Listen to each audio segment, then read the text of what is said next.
While it may seem impractical to run injured dogs, it can make good financial sense. You're paid to supply dogs to a certain stadium. You're attached to that stadium and you have to supply a certain amount of dogs to make up the full card for the full meeting. In order to run with an injury, a dog has to be administered a prescribed painkiller. There's ways and means of obtaining these on the black market. They're widely available, at a cost of course. You do realise that this cortisone thing is, you know, you're only, if you're running lame dogs with that in them, they're buggered after. It's only covering up the injuries for the time. Yeah, what I'll do is I'll offload half of the cortisone anyway. I'll keep some myself. Look, order me that then. Order me them 10, because they'll last me a long time with them 10 cortisone. Yeah, well, I'll try and get you half a dozen, you know. I'll try and screw it. Well, if you get me 6 of them, I could do with 6 penicillin as well. Right. I'll see what I can do. Okay. Okay, and I'll come back to you, what, next week? Yeah. Next week? All right. Say next Wednesday, yeah? Okay, thanks a lot, Alan. Okay. See you later. Bye. When you're dealing with a massive industry with so much betting on it like greyhound racing, people are, I'm afraid, always going to try and cheat. It's our job to keep the cheats out of the sport and staying on top of some of the things that they might like to try. And we're dealing with a tiny, tiny minority here. It's difficult, but we do our best. To my knowledge, I've heard of amphetamines being used, cocaine, Texadrine. Angel dust is now widely used. Anabolics are used commonly to build a muscle on a dog. I would believe they use the anabolics to build the muscles up to make the dog basically go faster. Obviously, the more muscle you've got, the more you can lift, the faster you can go. David Hayward claims it's the financial pressures that made him defraud the gambling public and lay himself open to charges of conspiracy involving prison sentences of up to 10 years. I've been offered money by a bookmaker to slow a dog. If the dog lost, I would have been paid twice as much for losing as I would have gained in the dog winning. And how much would that be? What sort of figures are we talking here? If the dog won, we would win £20 off the stadium. If the dog lost, the bookmaker would pay you £40.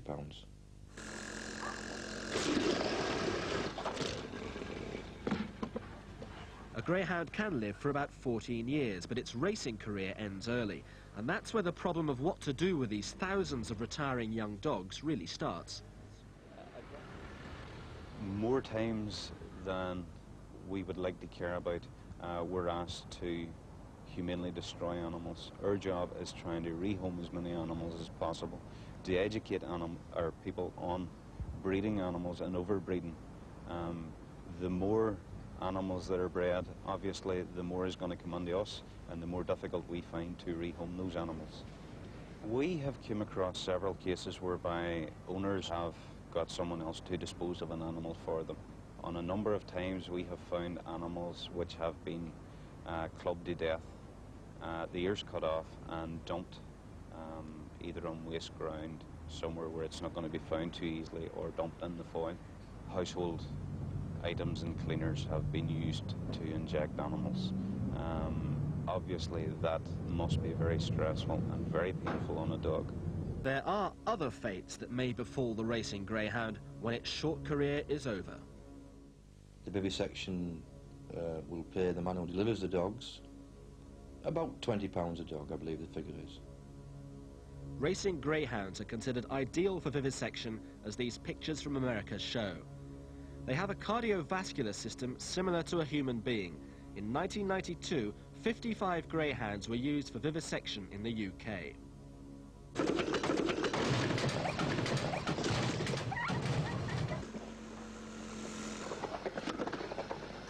Escaping the surgeon's knife may mean for around 400 dogs a year, export to Spain, where a dog that normally would have been retired in Britain can race on into its later years.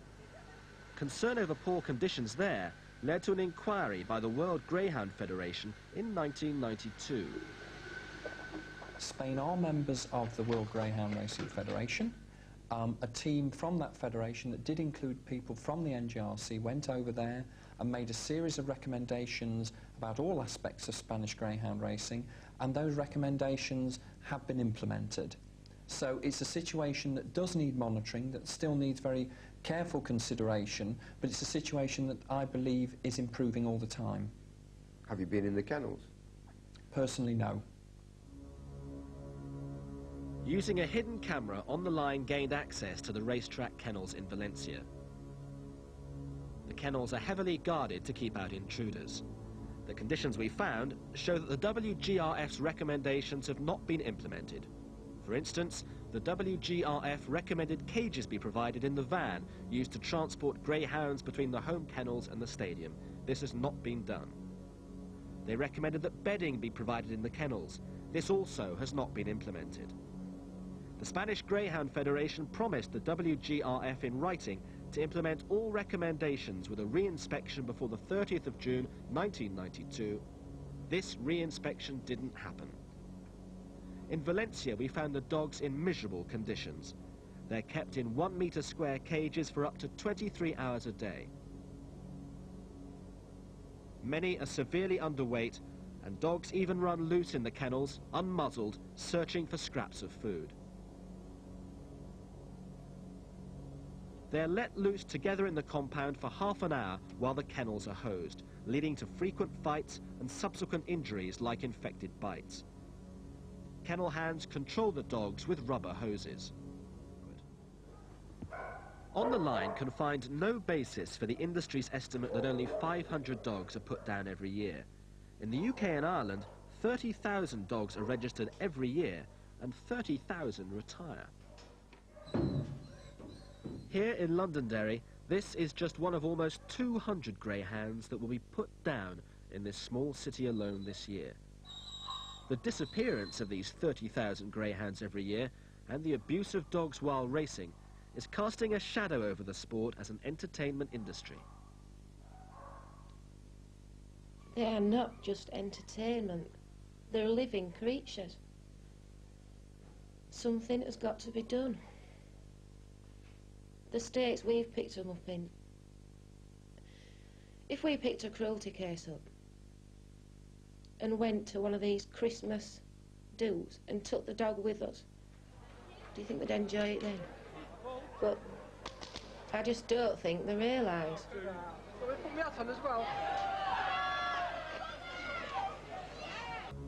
Pictures like these of mass greyhound graves in Florida and Arizona shocked and horrified American TV audiences last year. It emerged that 50,000 racing greyhounds were being disposed of in the United States every year simply because they couldn't race and weren't therefore economically viable. The state of Maine acted promptly. From January 1993, greyhound racing was banned on the grounds that it's a cruel sport. They give all, and nobody gives to them.